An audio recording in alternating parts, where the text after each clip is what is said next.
نداری معنا که گوش است نه بلبل بر گلش تسبیح خوانست که هر کار به تسبیحش زبان است. لا اله الا الله، لا اله الا الله، جور لا اله الا الله، لا اله الا الله، لا اله الا الله، لا اله الا الله، لا اله الا الله، لا اله الا الله، لا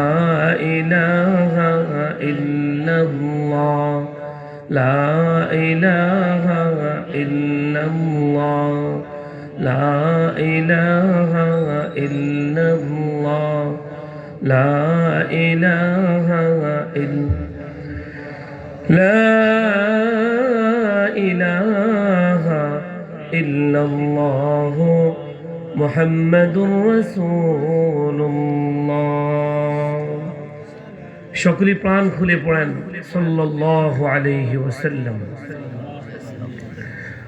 মহাপবিত্র ঈদে মিলাদুন নবী সাল্লাল্লাহু আলাইহি ওয়াসাল্লাম উদযাপন উপলক্ষে আজ 17 জানুয়ারি 2025 টঙ্গীর পাড় নোয়াপাড়া বাইতুল আমান জামে মসজিদ প্রাঙ্গণে আজ অধ্যকার ঈদে মিলাদুন নবী মাহফিলের সম্মানিত সভাপতি জনাব মোহাম্মদ সিরাজুল ইসলাম মুন্সি সাহেব, উপস্থিত মুআজ্জাজ মোহতারাম হযরত উলামায়ে কেরাম, মুরব্বিয়ানে আযম, আমার প্রাণ প্রিয় যুবক ভাইয়েরা, পদ্মার অন্তরালে সবানরতা সম্মানিতা মা ও বোনেরা, আল্লাহ রাব্বুল আলামিনের দরবারে অসংখ্য অগণিত শুকর ও সুজুদ যে মহান রব্বুল আলামিন আমাদেরকে আজ এই জান্নাতের বাগানে আলেম দ্বীনদের মজলিসে, হক্কানি রব্বানি উলামায়ে কেরামদের এই মজলিসে আমাদের মতো কিছু গুনাহগারদেরকে আসার বসার তৌফিক দিয়েছেন। সে মহান মনিব আল্লাহ সুবহানাহু ওয়া তাআলার দরবারে সকলেই সমস্বরী কালিমাত শুকর আদায় করি। সবাই প্রাণ খুলে পড়ছি আলহামদুলিল্লাহ। আপনারা এটা কিন্তু সুবিধা হয়েছে আলহামদুলিল্লাহ, প্রত্যেকটা আলোচকের বিষয়গুলি দিয়ে দেওয়া, এটা খুব সুবিধা হয়েছে। আপনাদেরও সুবিধা হয়েছে কথাগুলি নেওয়ার, ঠিক কিনা? আপনারা আসছেন, অনেক সময় হয়ে গেছে, একেবারেই অসুস্থর মতো হয়ে গেছেন আপনারা শুনতে শুনতে। আমরাও মাহফিলের প্রায় শেষ পর্যায়ে চলে আসছি। অল্প কিছু সময় কিছু কথা বলবো, থাকবেন তো আপনারা? ইনশাআল্লাহ থাকবেন। আমার আলোচ্য বিষয় দেওয়া হয়েছে কোরআন ও হাদিসের আলোকে ইমানদারের পরিচয়। অনেক কঠিন একটা বিষয়, কথাগুলি নিতে পারবেন কিনা জানি না। ইমানদারের পরিচয় মানে ইমানদারের বহিঃপ্রকাশ, ওপেন সিক্রেট। অর্থাৎ আমরা একটা জিনিস মনে করি, আপনি আপনার জায়গায় ইমানদার না বেঈমান মোটামুটি আপনি ভালো জানেন। আমি আমার জায়গায় কেমন আছি আমি আমারটাই কি জানি। আমাকে এমন একটা বিষয় দেওয়া হয়েছে, এটা এখন ওপেন করে দেওয়া হবে,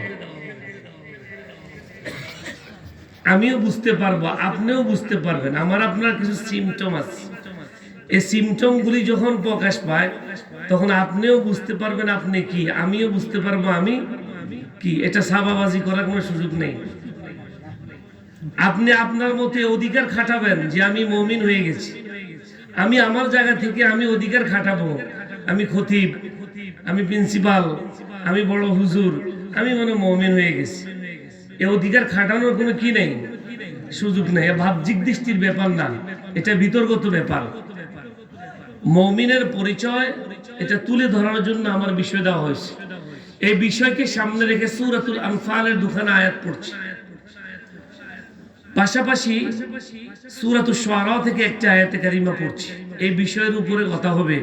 রব যেন সাহায্য করেন আমাদেরকে, বলনেওয়ালা শুননেওয়ালা উভয়কে যেন আল্লাহ তাআলা সবরের সাথে শোনার মতো, বুঝার মতন পরিশেষ এই কথাগুলির উপরে আমল করার জন্য যেন আল্লাহ তৌফিক দান করেন। আবার পড়েন আমিন। এক উদ্দেশ্যে বসা, যে আমি যতগুলি কথা শুনবো, যেগুলি আমার পক্ষে আসবে ওগুলি শুনবো, যেগুলি আমার পক্ষে আসবে না এগুলি শুনবো না। নিয়ত কি এটা? অর্থাৎ এমন হতে পারে, এমন কিছু কথা আসবে যে কথাগুলি আমার আমলের সাথে যায় না, মিলবে না। এটার জন্য আপনি শুকরিয়া আদায় করবেন, এই কারণে যে আমার এই ভুলটা আজকে বয়ানের মাধ্যমে ধরা গেছে, আমি আরাজ হয়ে যাব, আমি ফিরে আসব, আমি ফিরে আসাই লাগবে। তো মুমিনের পরিচয় এক নম্বর, আপনি মুমিন কিনা, আমি মুমিন কিনা, এই মুমিনের পরিচয় এক নম্বর কথা। সূরাতুল হুজুরাত রব্ব কারীম বলছেন, ইয়া আইয়ুহাল্লাযীনা আমানু লা তুকদ্দিমু বাইনা ইয়াদাইল্লাহ ওয়া রাসূলিহি ওয়াত্তাকুল্লাহা ইন্নাল্লাহা সামিউন আলীম। মুমিনের এক নম্বর গুণ আল্লাহ তাআলা বলছেন, মুমিন ওই ব্যক্তিকে বলে দাও, আমার ওই বান্দাকে মুমিন বলে দাও, যেই বান্দা আমি আল্লাহ, আমার কথা, আমার রাসূলের কথার বাহিরে এক তিল পরিমাণ তার কখনো কোনো কথা হয় না। সুবহানাল্লাহ পড়েন। আল্লাহ তাআলা বলছেন ওই ব্যক্তিকে মুমিন বলে দাও, যেই ব্যক্তি আমি রবের কথা, আমার হাবিবের কথা এর বাহিরে তার জিন্দেগি পরিচালিত হয় না। যেটা বলবে সেই কথা হয়তোবা আমি আল্লাহর কথা, নাইলে নবী পাকের কথা। এই দুই ব্যক্তির কথার বাহিরে ওই ব্যক্তির কথা হয় না। যেই ব্যক্তির কথার মধ্যে এই শালীনতা থাকবে, ওকে বলে দাও সে আমার ইমানদার বান্দা হয়ে গেছে। কথা বুঝেন নাই? এর বাহিরে যখন কথা যাবে তখন উলট পালট শুরু হয়ে যাবে দুনিয়া। যেমন এখন চলছে না, এখন তো চলতেছে আমেরিকা। এক সম্প্রদায় রবকে এভাবে বিদ্যানগুলি দেখাইছিল। ক্যালিফোর্নিয়ার কিছু হাইওয়ান জানোয়ার, হলিউডের নায়ক নায়িকারা ওখানে থেকে এক সময় অনেক বাহাদুরি করছিল। আমরা যেইভাবে আছি, যে মজার মধ্যে আছি, মনে হয় এতটুকু পাওয়ার রবের কাছেও নাই। নাউজুবিল্লাহ পড়বেন না। এইরকম একটা ধারণা তাদের মধ্যে ছিল। হাইওয়ান জানোয়ার বলছি এই কারণে, কুত্তা কুত্তির সাথে জেনা করার সময় সেও তার একটা কুত্তি ব্যবস্থা করে নেয়। হলিউডের এই ক্যালিফোর্নিয়া কিছু নায়ক নায়িকারা ওখানে বাস করে, ওরা এতটুকু পর্যন্ত চিন্তা করে না যে এটা আমার জন্য খাস, ওটা আমার জন্য খাস নয়। এটাও তাদের মধ্যে চিন্তা আসে না। হাইওয়ান জানোয়ার থেকেও আরো নিচে চলে গেছে তারা। উলাইকা কাল আনআম বাল হুম আযাল। এরা হাইওয়ান জানোয়ার থেকেও নিকৃষ্ট হয়ে গেছে। এরা ওদের ক্ষমতা, ওদের সৌন্দর্য, ওদের মাহাত্ম্য এমন ভাবে ওখানে পাইছে, ওখান থেকে বলা শুরু করছে মনে হয় রবের থেকেও আমাদের পাওয়ার বেশি হয়ে গেছে। এমন এক আযাব আল্লাহ তাআলা চাপাই দিবেন, এমন এক আযাব চাপাই দিবেন, এটা থেকে বের হওয়ার কোনো লাইন খুঁজে পাচ্ছে না। ইহুদি খ্রিস্টানরা দৌড়াইতে দৌড়াইতে শেষ পর্যায়ে এসে মুসলমানদের কাছে আইসা ধন্না ধরছে। হ্যাঁ, এটার জন্য চিকিৎসা কি? তো মুসলমান বলছে আমরা মুমিন, আমরা মুসলমান, আমরা এক কথা বিশ্বাস করি, যখন মানুষ বিপদে পড়ে যায় আমাদের সমস্ত দরজা বন্ধ থাকলেও এক আল্লাহর দরজা খোলা থাকে। আমরা রবের দিকে দৌড়াইতে থাকি আর আমরা বলতে থাকি আল্লাহু আকবার, আপনিই সবচাইতে বড়, আপনিই সবকিছু করনেওয়ালা জাত, এই কারণেই আপনার নাম আল্লাহ। লা ক্বাবলা ওয়ালা বা'দা ওয়ালা ওয়াক্তা জামানা, লা ক্বাবলা ওয়ালা বা'দা ওয়ালা ওয়াক্তা জামানা, লা হাজিবা ওয়ালা মানিআ লিল্লাহি তাআলা, লা তুশরিক বিল্লাহি ওয়ালা রাব্ব সিওয়াহু, লা তুশরিক বিল্লাহি ওয়ালা রাব্ব সিওয়াহু, লা ওয়ালিদা ওয়ালা ওয়ালাদা ওয়ালা উম্মা লা খালা। আল্লাহর আরিফ বলেন, তুমি যখন আল্লাহকে সিদ্ধান্তকারী মনে করবে, এ আল্লাহ পাকের বান্দা, সব কিছু সিদ্ধান্তকারী কার? আল্লাহ পাক বলেন, এটা আমাকে যদি যথেষ্ট মনে করো, চন্দ্র আমি উঠাই, সূর্য আমি উঠাই, সুস্থতার মালিক আমি আল্লাহ, অসুস্থ করি আমি আল্লাহ, খাওয়ায় আমি আল্লাহ, রোগ চাপাইয়া দেয় আমি আল্লাহ, খাবার সামনে আছে তারপরেও খাওয়ার সুযোগ দেই না। এই একমাত্র ক্ষমতা আমার আল্লাহর হাতে। চিৎকার করে বলেন কার? এরা একটা সময় এই কথা মনে করছিল, ক্যালিফোর্নিয়ার হাইওয়ান জানোয়ার এই কুকুরগুলি এই কথা মনে করছিল যে আমরা তো ওদের থেকেও, মুসলমান থেকে আমরা অনেক ভালো আছি। ইমাম থেকে, ইমানদারদেরকে ওরা হেয় প্রতিপন্ন করে কথা বলছে। রব এমন এক আযাব চাপাইয়া দিছে ওদের উপরে, আর রব বুঝাইছেন যে মুমিনের দৌড় একমাত্র আমি আল্লাহ পর্যন্ত, এর বাইরে কোথাও দৌড় দেওয়ার কোনো সুযোগ নেই। যদি দৌড়াও তাইলে তোমার পিছনে এমন এক আযাব চাপিয়ে দেওয়া হবে, এটার কোনো চিকিৎসা, এটার কোনো সিদ্ধান্ত দুনিয়ার জমিনে কেউ দিতে পারবে না। একমাত্র এটার সিদ্ধান্ত কার হাতে? ফিরে আসো। ওরা এখনো যদি মুসলমানের কাছে ফিরে যায়, এখনো মুমিনের কাছে ফিরে যায়, আমরা তোমাদের সেই বাগদাদের মুসলমানকে মারছিলাম, আমরা তোমাদের মুসলমান সিরিয়ার শিশু বাচ্চাদেরকে মারছিলাম, ফিলিস্তিনের শত শত মুসলমান মহিলা পুরুষ বাচ্চাদেরকে মারছিলাম, তোমরা আল্লাহর ওয়াস্তে আমাদেরকে ক্ষমা করে দাও। আমি এই কথা বলবো, এই কথা বলবে, তারপরে যদি রব দয়া করে সেখানে শিথিল করে দিবে। এর আগ পর্যন্ত এই জানোয়ারগুলির কোনো রক্ষা হবে না। আমার আপনার কাছে ঈমানের মতো এক দৌলত আছে। কি আছে? ঈমানের মতো এক দৌলত আমার কাছে, আপনার কাছে আছে। আমার কাছে, আপনার কাছে এমন এক ব্যক্তি মুহাম্মদুর রাসূলুল্লাহ সাল্লাল্লাহু আলাইহি ওয়াসাল্লাম, আমার রাসূল। এটা আমার জন্য সবচেয়ে বড় নিয়ামত। আলহামদুলিল্লাহ পড়েন। আলহামদুলিল্লাহ। এই নিয়ামতের শুকরিয়া হিসাবে আমাদের জিন্দেগিটাকে আমি আমল দিয়ে সাজাইতে হবে। আমি মুমিন হিসাবে চলাফেরা করা লাগবে। মুমিন হিসাবে আমার চাল চলনগুলি সমাজে ফুটিয়ে তুলতে হবে, তাইলে আমার রক্ষা। নালে কি নাই? একমাত্র মুমিনের জন্য দুনিয়ার জমিনে সমস্ত শান্তি। তাকাই দেখেন, এক তো অত্যাধুনিক প্রযুক্তি থাকার পরেও, এত অত্যাধুনিক প্রযুক্তি থাকার পরেও ক্যালিফোর্নিয়ার জমিন এখনো কি হয় নাই? ঠান্ডা হয় নাই।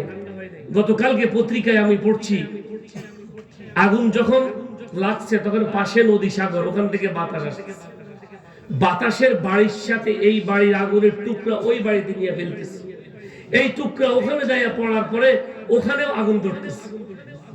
কারণটা কি জানেন? আল্লাহ ছাড় দেয়, ছেড়ে দেন না। আল্লাহ কি করেন? ছাড় দেয়, ছেড়ে দেন না। আপনারা পত্রিকা দেখছেন, ফিলিস্তিনের একটা বাচ্চা সিরিয়া মা বাবা সবাইকে মেরে ফেলছে। এই শিশু বাচ্চাকে গুলি করতে করতে ঝাঁঝরা করে দিচ্ছে। এই শিশু বাচ্চা শেষ মন্তব্য করছে, আমার কি অপরাধ ছিল? আমি তো একটা শিশু, আমার তো কোনো গুনাহ নেই, কি অপরাধ ছিল? যেহেতু তোমরা আমাকে ক্ষতিগ্রস্ত করে ফেলছো, মনে রাখবা আমি আমার রবের কাছে যাইয়া বলবো, আল্লাহ আপনি এদের বিচার করবেন। কেন জানি মনে হয় আজকে ক্যালিফোর্নিয়ার সেই আগুনের দিকে তাকাইয়া মনে হয় এই শিশুর বাক্য আল্লাহ তাআলা শুনছেন। এর শাস্তি হিসাবে আজকে জানোয়ারগুলিকে আল্লাহ তাআলা ধূলিসাৎ করে দিচ্ছেন। ক্যালিফোর্নিয়ার জমিনে এই হলিউডের নায়ক নায়িকারা এখন ভিক্ষার থালা হাতে নিয়ে দরজায় দরজায় ঘুরতেছে। সবগুলি একদিনের মধ্যে রব শেষ করে দিয়েছেন। আমরাও যদি আল্লাহর কাছ থেকে ফিরে যাই, মুসলমানগুলি নবীজি সাল্লাল্লাহু আলাইহি ওয়াসাল্লামের আদর্শ থেকে আমরাও যদি ফিরে যাই, এইরকম বিপদ আমাদের উপরেও আসতে পারে কি পারে না? সুতরাং আমরা মুমিন হিসাবে যদি পরিচয় দিতে চাই, তাহলে আমরা এক সিদ্ধান্তকারী, আল্লাহকেই মানা লাগবে। কাকে? আজকের আলোচ্যের বিষয় হচ্ছে আমার ঈমানদারের পরিচয়। ঈমানদারের পরিচয় সূরাতুল আনফালের 2 নম্বর আয়াত। কথা হবে সূরাতুল আনফালের 2 নম্বর আয়াত। প্রাসঙ্গিক কয়েকটা কথা বলার কারণ হচ্ছে আপনাদেরকে জাগায় তোলা। এত অত্যাধুনিক প্রযুক্তি থাকার পরেও তাদেরকে নেস্তনাবুদ করে দিয়েছে। আর আমি তো বাংলাদেশের সামান্য সাধারণ, আমাদের কোন উপায় থাকবে? আল্লাহ যদি আমাদেরকে ধরে কোন উপায় থাকবে? ওদের সবটাই হাতের কামাই, এটা ওদের উপরে চাপাই দেয়। 21 নম্বর পারার 7 নম্বর পৃষ্ঠার লাস্ট আয়াত সূরাতুল রুমের মধ্যে আসছে। আল্লাহ বলছেন, যাহরাল ফাসাদু ফিল বাররি ওয়াল বাহরি বিমা কাসাবাত আইদিন নাস লিয়ুযীকাহুম বা'দাল্লাযী আমিলু লা'আল্লাহুম ইয়ারজিউন। আল্লাহ তাআলা যেন বলছে, ক্যালিফোর্নিয়ার হাইওয়ান জানোয়ার শুনো, আমি আল্লাহ এমন এক রব, লা যুলমাল ইয়াউম, আল ইয়াউমা তুজজা কুল্লু নাফসিন বিমা কাসাবাত, লা যুলমাল ইয়াউম। আমি এমন এক রব, আমি কাহার উপরে কোনো বিপদ চাপাইয়া দেই না, কোন মানুষের কৃতকর্মের ফসল হিসাব ছাড়া, কোন মানুষের কর্মকাণ্ড ছাড়া আমি রব কাহার উপরে কোনো বিপদ চাপাইয়া দেই না। ক্যালিফোর্নিয়ার হাইওয়ান জানোয়ারদের হাতের কামাই বাগদাদের মুসলমানগুলিকে শহীদ করছে। ক্যালিফোর্নিয়ার হাইওয়ান জানোয়ারদের কৃতকর্মের হিসাব এই জানোয়ারগুলি ফিলিস্তিনের আলেমে দিন, হাজার হাজার আলেমে দিনকে জিন্দা জমিনের নিচে দাফন করে দিয়েছে। আল্লাহ বলছে, আমি এই পর্যন্ত তাকাইয়াছিলাম, এমন একটা সময় আসছে মুমিনের পক্ষে আমি রব একাই দাঁড়াইয়া গেছি। ওয়ানাদা আসহাবুন নার আসহাবাল জান্নাহ আন নাফিদু আলাইনা মিনাল মা'i আও মিম্মা রাযাকাকুমুল্লাহ ওয়ানাদা আসহাবুল জান্নাহ আন ক্বাদ ওয়াজাদনা মা ওয়া'আদানা রাব্বুনা হাক্কা। আল্লাহ বলছেন, এটা আমার হক। মুমিনের উপরে যখন জালেম জুলুম করে, আর মুমিন যদি আমি রবকে একত্ববাদ হিসাবে মেনে নিতে পারে, আমি একত্ববাদ ক্ষমতার মালিক, এই সিদ্ধান্ত যদি মুমিন নিতে পারে, অবশ্যই মুমিনের পক্ষ হয়ে ক্যালিফোর্নিয়া কেন, সারা বিশ্বের সমস্ত জানোয়ারগুলিকে আমি রব ধ্বংস করার জন্য 1 সেকেন্ড প্রয়োজন আমি রবের। সে আল্লাহ আছে কিনা? আছে কিনা? আল্লাহর দিকে আসা লাগবে। কার দিকে আসবেন? তো আসুন সূরাতুল আনফালের আপনাদেরকে সামান্য এই ক্যালিফোর্নিয়ার কয়েকটা কথা বলার মানে হচ্ছে, মানুষ যখন মুমিন থাকে না, মানুষ যখন খোদাদ্রোহী হয়ে যায়, আল্লাহ বিরুদ্ধাচার করে, আল্লাহর দাসত্ব আনুগত্য থেকে মানুষ ফিরে যায়, তখন আল্লাহ কিরকম আযাব চাপাইয়া দিতে পারে, এই সামান্য একটু সিমটমের কথা আপনাদেরকে বললাম। প্রাসঙ্গিক কথা শেষ। আমার আলোচ্য বিষয় হচ্ছে মুমিনের পরিচয়। সূরাতুল আনফালের 2য়, 3য়, 4র্থ এই 4 আয়াত থেকে পড়া হয়েছে, কথাও হবে। 9 নম্বর পারা 16 নম্বর পৃষ্ঠার 3 নম্বর আয়াত থেকে পড়ছি। আল্লাহ তাআলা বলছেন, ইন্নামাল মুমিনুনা আল্লাযীনা ইযা যুকিরাল্লাহ। মনোযোগ আছে আপনাদের? আল্লাহ তাআলা বলছেন, মুমিন ওরা, ওই ব্যক্তিকে মুমিন বলে দাও যেই ব্যক্তির সামনে আমি রবের কথা হলে, ওই ব্যক্তিকে মুমিন ডিগলার দিয়ে দাও যে তুমি মুমিন। কাকে দিবেন? যেই ব্যক্তির সামনে আল্লাহর কথা বলার পরে, সে ব্যক্তি আল্লাহর কথা শোনার পরে সে প্রকম্পিত হয়ে যায়। কার ভয়ে? আল্লাহর ভয়। এই কথা চিন্তা করে, আমি যেটা দেখি না সেটা কে দেখেন? সব দিকে আল্লাহ পাকের কুদরত, সব দিকে কার? যখন আল্লাহ পাকের কথা শুনবেন, তখন আপনি মনে করবেন আল্লাহ তো এমন এক রব যিনি আমার রাতের অন্ধকার যেটা আমি করি দুনিয়ার কেউ দেখে না, যিনি দেখতে পান, তার নাম কি? যখন আল্লাহ পাকের কথা মানুষের সামনে আসে, ওয়াজিরাত কুলুবুহুম ইযা যুকিরাল্লাহ ওয়াজিরাত কুলুবুহুম, ওই ব্যক্তির সামনে রবের কথা শোনার পরে ওই ব্যক্তি আতকিয়ে উঠে, ভয়ে প্রকম্পিত হয়ে যায়। যে ব্যক্তির মধ্যে এই ভয় আসে আল্লাহর কথা শোনার পরে, আল্লাহ তাআলা বলছেন ওই ব্যক্তিকে সার্টিফিকেট দিয়ে দাও যে তুমি মুমিন হয়ে গেছো। পক্ষান্তরে আরেকজনও আছে এরকম। কিছু কিছু মানুষের সামনে যখন আলেমে দ্বীনরা কথা বলে, মসজিদের খতিব সাহেবরা কথা বলে, এই ব্যক্তিগুলি তখন বলে হুজুরদের আর কোনো খাই কাম নেই, 30 দিন আমাকে 30 ঘরে খায়, গরম গরম ভাত খায়, আরে লম্বা লম্বা কথা বলে, মেজাজ খারাপ হয়ে যায় এই কথাগুলি শোনার পরে। যদিও আপনাদের টঙ্গীর পাড়া এলাকায় নেই, আমাদের এলাকায় আছে। এগুলো আছে নাকি? নাই নাই আছে। ওই ব্যক্তিকে বলে দাও যে তুমি দ্রুত একটা তওবা করো। যার মেজাজ কোরআনে কারীমের কথা শোনার পরে, আল্লাহর দাসত্ব আনুগত্যের কথা শোনার পরে যার মেজাজ গরম হয়ে যায়, তাকে বলে দাও তুমি এখনো মুমিন হতে পারো নাই, তুমি দ্রুত আগে ফিরে আসো। আল্লাহ তাআলা বলছেন ইযা যুকিরাল্লাহ ওয়াজিলাত কুলুবুহুম, ওই ব্যক্তিকে মুমিন হিসেবে সার্টিফিকেট দিয়ে দাও, যেই ব্যক্তির সামনে আমি রবের কথা আসার পরে সে প্রকম্পিত হয়ে যায়, ভয়ে আটকিয়ে উঠে। এই কথা চিন্তা করে আমার আল্লাহর কুদরত আমার চতুর্পাশে। আমাদের চতুর্পাশে আল্লাহর কুদরত আছে না?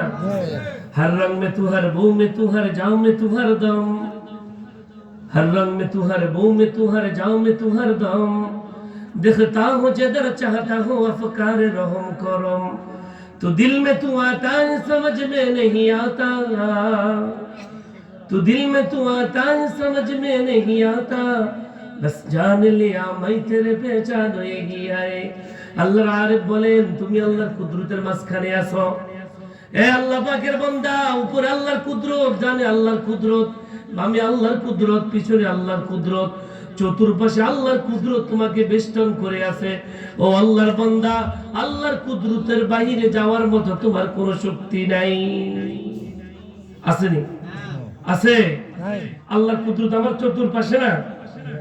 আরে আমার চতুর্পাশে যদি কুদরত নাই থাকতো, আমিও সিএনজি দিয়ে হাজীগঞ্জ যাচ্ছি, আরেক ব্যক্তিও হাজীগঞ্জ যাচ্ছে, ওই ব্যক্তি অ্যাক্সিডেন্টে মারা গেল, আমি কিভাবে সুস্থ হয়ে এখানে গেলাম?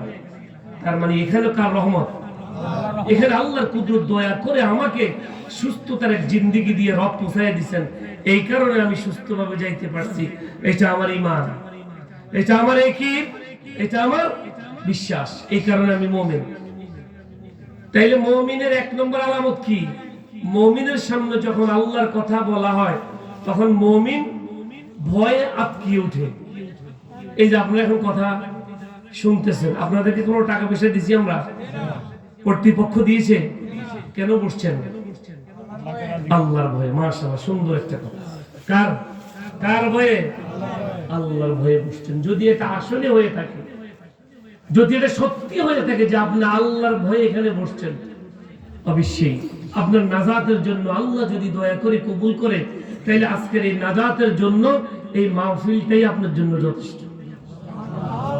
যদি আল্লাহর ভয়ে বসে থাকেন, যদি আল্লাহর ভয়ে হয়েই থাকে, তাহলে অবশ্যই আপনাকে আল্লাহ তাআলা হয়তো এই মাহফিলের উসিলে আপনাকে ক্ষমা করে দিতে পারে। দ্বিতীয় নম্বর, ওয়াজিলাত কুলুবুহুম ওয়া ইযা তুলিয়াত আলাইহিম আয়াতুহু যাদাতুহুম ঈমানা। মুমিনের দ্বিতীয় নম্বর আলামত হচ্ছে, মুমিনের সামনে যখন কোরআন কারীমের তেলাওয়াত হয়, মুমিনের সামনে যখন কোরআন কারীমের তেলাওয়াত হয়, মুমিন কোরআন কারীমের তেলাওয়াত শোনার সাথে সাথে মুমিনের ভিতরে ঈমান বাড়তে থাকে।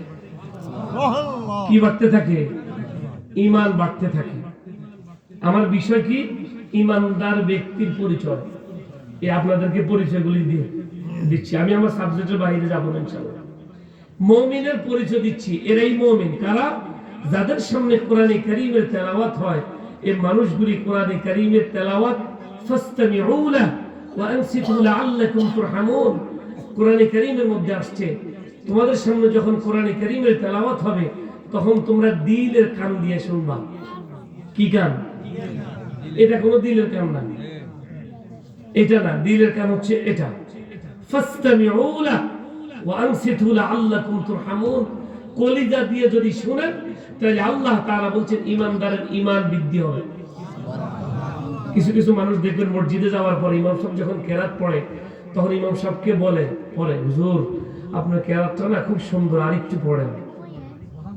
আবার কিছু কিছু মানুষ এমন দেখা যায় দুনিয়ার সব কাজ থেকে মসজিদে আসছে, হুজুর আমাদেরকে সিস্টেম করে এখন আমাদের সময়টা নষ্ট করতেছে, আর একটু ছোট কেরাত দিয়ে তো নামাজ পড়াইতে পারত। এই জায়গাতে আইসাও সে আমাদের সময়টা নষ্ট করতেছে। বলে কি বলে না? এরকম মানুষ আছে না সমাজে? তাইলে বোঝা গেল এই ব্যক্তির কলিজা কোরআন কারীম টাচ করে নাই, এর কলিজা মোহর মেরে দিছে। আরেকটা কথা মনে রাখবেন, দুনিয়ার জমিনে গুনাহগার নাফরমানের জন্য সবচাইতে বড় শাস্তি হচ্ছে আল্লাহ তাআলা এই নাফরমানকে তওবা করার সুযোগ দিবে না, গুনাহগারকে গুনাহ থেকে ফিরে আসার সুযোগ দিবে না। এটাই তার জন্য সবচাইতে বড় শাস্তি দুনিয়ার জমিনে। মুমিনের জন্য, ঈমানদারের জন্য সবচাইতে বড় উপটুকন, সবচাইতে বড় নিয়ামত হচ্ছে মুমিনকে আল্লাহ তাআলা নেক কাজ করার তৌফিক করে দিবেন।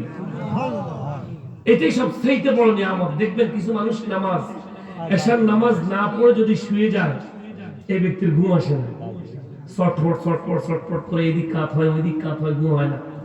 আবার এরকম সমাজ এত অসভ্য, দুনিয়ার জমিনে এরকম মানুষও আছে, দিনের পর দিন, মাসের পর মাস, সপ্তাহের পর সপ্তাহ নামাজ নাই, অনায়াসে শুইতেছে আর ঘুম হইতেছে। একবারের জন্য টেনশন আসে না। আপনার খুশি হওয়ার কোনো কারণ নেই। এই জাতীয় মানুষকে বলছি, আপনার খুশি হওয়ার কারণ নাই। আপনার উপর থেকে রবের রহমতের নজর উঠে গেছে। এটা আপনার জন্য সবচেয়ে বড় শাস্তি। আল্লাহ আপনাকে আল্লাহকে ভুলাইয়া দিছে, আপনার কলিজা থেকে আল্লাহর নামটা ভুলাইয়া দিছে আপনাকে। এটাই আপনার জন্য বড় শাস্তি। আর আমার জন্য সবচেয়ে বড় নিয়ামত হচ্ছে রব আমাকে ভালোবেসে আরামের বিছানা থেকে আমাকে টেনে মসজিদ পর্যন্ত এনে দিয়েছে। এটাই আমার জন্য সবচেয়ে শুকরিয়ার ব্যাপার। রব আমাকে পছন্দ করে। হাজারো মানুষ দোকানের মধ্যে এখনো আড্ডা করতেছে, আল্লাহ তাআলা আপনাকে দয়া করে টেনে হেসড়ে জান্নাতের বাগানে আসার তৌফিক করে দিয়েছেন। এটাই আপনার জন্য আলহামদুলিল্লাহ। ঠিক নয় কি? এটা নেক কাজ করার তৌফিক কে দেন? আল্লাহ তাআলা। আপনি যখন নেক কাজ করার তৌফিক হয়ে গেছে, তখন আপনি মনে মনে এই কথা মনে করবেন, আল্লাহ আমাকে দয়া করে আনছে, আমাকে ভালোবেসে আল্লাহ তাআলা আনছেন। তার মানে আল্লাহ আমাকে পছন্দ করেন, পছন্দ করেন বিদায় এখানে নিয়ে আসছেন। ঠিক নাকি কথাটা? তাহলে মুমিনের দ্বিতীয় নম্বর আলামত হচ্ছে, মুমিনের সামনে যখন কোরআনে কারীম তেলাওয়াত হয়, পড়া হয়, মুমিনের কি বাড়ে? ঈমান বাড়তে থাকে। ঈমান বাড়া মানে কি? ঈমান বাড়া মানে আপনি কোরআনে কারীম শুনতে ভালো লাগবে, মেজাজ গরম হবে না। কোরআনে কারীম শুনতে কি লাগবে? ভালো লাগবে। যখন এই অবস্থান আপনার মধ্যে আসবে, কোরআনে কারীম শুনতে খুব ভালো লাগে, আর একটু পড়েন, তখন আপনি নিজে নিজে খুশি হয়ে যাবেন যে আল্লাহ দয়া করে আমার ঈমানের মতো দৌলত বাড়ায় দিয়েছে। শুকরিয়া হবেন যে আল্লাহ তাআলা আমার মধ্যে কি দিছে? ঈমান বাড়ায় দিয়েছে। 3 নম্বর, ওয়া আলা রাব্বিহিম ইয়াতাওয়াক্কালুন। 3 নম্বর মুমিনের আলামত হচ্ছে, মুমিন তাওয়াক্কুল করবে কার উপরে? 1 নম্বর, মুমিনের সামনে আল্লাহর কথা হইলে মুমিন ভয়ে কাঁদতে থাকবে।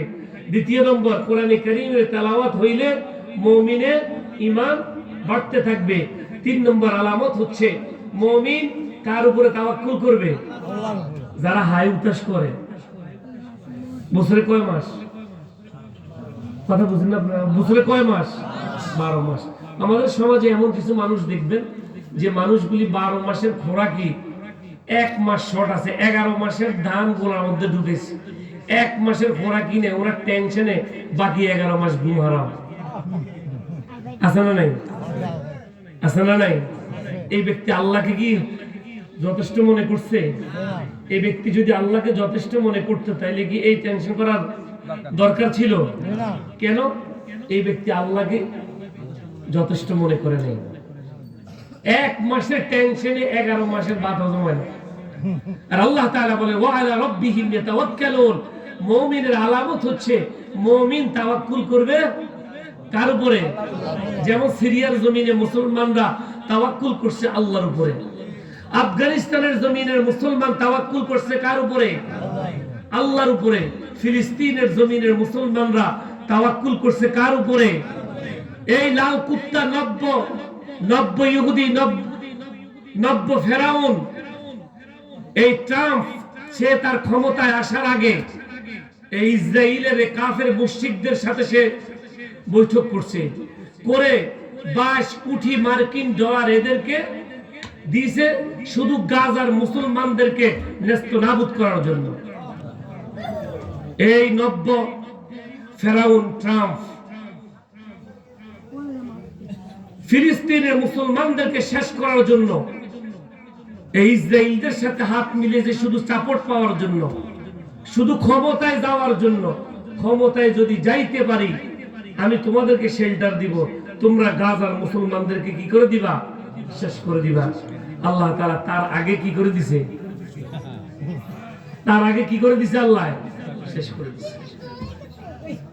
আল্লাহ তাআলা আছে না? তাওয়াক্কুল কার উপরে করা লাগবে? ফিলিস্তিনের মুসলমান আল্লাহর উপরে তাওয়াক্কুল করছে। এই কারণে এই তাওয়াক্কুলের বদৌলতে আল্লাহ তাআলা মুসলমানদের পক্ষে আস্তে আস্তে আস্তে আস্তে এক একটা করে রাষ্ট্র মুসলমানদের হাত দিয়ে বিজয় করাইতেছে। আফগানিস্তানের জমিন হয়েছে না? আমাদের দেশে একটা কথা বলে, হীরা হীরা মণি পান্না, হীরা হীরা চুনি পান্না। সুন্দর কথা, এই তিনটা কথা হয় না, হীরা চুনি পান্না। মুসলমানের যুবকরা শুধু ইউটিউবে ঢুকে নাটক সিনেমা দেখো, এগুলি দেখবা। আফগানিস্তানের জমিনের মুসলমান তাওয়াক্কুল করছে কার উপরে? আল্লাহর উপরে তাওয়াক্কুল করার কারণে আফগানিস্তানের মাটির নিচে আল্লাহ সবচাইতে দামি সম্পদ পান্না দান করে দিছে তাদেরকে। এই হীরাচুনি পান্না সবচাইতে দামি সম্পদ আল্লাহ তাআলা আফগানিস্তানের জমিনে মুসলমানদের হাতে দিয়ে দিছে। কারণ মুসলমান ওয়া আলা রাব্বিহিম ইয়াতাওয়াক্কালুন, তাওয়াক্কুল আফগানিস্তানের মানুষ আল্লাহর উপরে করছিল। যুগের পর যুগ এই আফগানিস্তানের মুসলমানদের উপরে এই হামলা করছে এই নব্য ইহুদি, এই নব্য ফেরাউন, এই ট্রাম্প, তার আদেশে লক্ষ লক্ষ মুসলমান শেষ করে দিছে সে। তারপরেও এই আফগানিস্তানের মুসলমানরা তাওয়াক্কুল করছে কার উপরে? আল্লাহর উপরে। তাওয়াক্কুল করার কারণে আজকে এই আফগানিস্তানের জমিনে আল্লাহ তাআলা এত দামি দামি সম্পদ দান করে দিয়েছে। তাইলে মুমিনের 3 নম্বর আলামত হচ্ছে মুমিন তাওয়াক্কুল করবে কার উপরে? ওয়া আলা রাব্বিহিম ইয়াতাওয়াক্কালুন, তাওয়াক্কুল আল্লাহর উপরে করবেন। অসুস্থ হইছেন, আল্লাহই ভালো করে নেওয়ালা, ঠিক কিনা কথা? তাওয়াক্কুল কার উপরে? আল্লাহর উপরে, আর কিছুর উপরে না। আল্লাহকে যখন মানুষ যথেষ্ট মনে করে তখন ওই মানুষের ব্যাপারে, ওই মানুষের কল্যাণকর সিদ্ধান্ত আল্লাহর পাকের পক্ষ থেকেই চলে আসে। আমরা তো আল্লাহকে যথেষ্ট মনে করতে পারিনি, কারণ তো হচ্ছে আমি তো ওইরকম সাচ্চা মুমিন হতে পারিনি। ওই যে আমার সিমটম গুলি নষ্ট, আমি তো মুমিনে না, তাহলে আমি তাওয়াক্কুল করব কিভাবে? এই যে আমাকে যে বিষয় দিচ্ছেন, এই যে আমি এখন ফাইন্ড আউট করে দিচ্ছি, মুমিন ওই ব্যক্তিকে বলা যাবে যেই ব্যক্তি আল্লাহকে যথেষ্ট মনে করবে। মুমিন ওই ব্যক্তিকে বলা যাবে যেই ব্যক্তি আল্লাহর উপরে তাওয়াক্কুল রাখবে, পরিপূর্ণ পরিপূর্ণ আল্লাহর উপরে বিশ্বাস স্থাপন রাখবে, ওই ব্যক্তিকে কি বলা যাবে? মুমিন। তাহলে কয়টা গেল? এই হলো 3টা সিমটম মুমিনের। 1 নম্বর, মুমিন আল্লাহর কথা শোনার পরে মন কাঁপতে থাকবে ভয়ে। 2 নম্বর, মুমিনের আলামত কোরআনে কারীম শুনবে আর মুমিনের ঈমান বাড়তে থাকবে। 3 নম্বর মুমিনের আলামত, মুমিন তাওয়াক্কুল করবে কার উপরে? আমাদের তো এখন তাওয়াক্কুল হচ্ছে ছেলের উপরে। কোন রকম ভাবে যদি ছেলেকে বিদেশে পাঠানো যায়, ছেলে একটা যদি বিদেশে যায়, ইউরোপ গেলে তো উপায় নেই। ছেলে ইউরোপ, বাবা সাত দোকানে বসে চা খাওয়া, কাপ ধরার স্টাইল দেখলে বোঝা যায় এই বেটার ছেলে একটা ইউরোপ আছে।